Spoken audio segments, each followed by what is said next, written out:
I do want to go over a number of incredible things about this storm that really began on the 1st and lasted until this morning. These were the individual snowfall reports from Westover Air Reserve Base in Chicopee, where they measure on the hour. So the most accurate type of measuring possible. 6.5 inches on the 1st of December. That was the Sunday. Monday, 8 inches, and then earlier this morning, 5 inches. This means it was tied for the 4th biggest snowstorm at Westover Air Reserve Base in their history. That goes back to 1945, since they've been measuring storms. It's also the biggest snowstorm we've ever had in the months of October, November, December, and even January.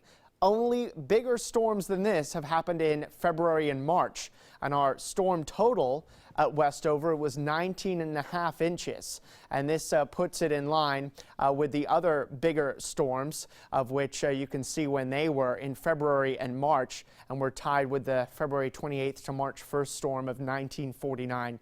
So a significant, in many ways record-breaking storm.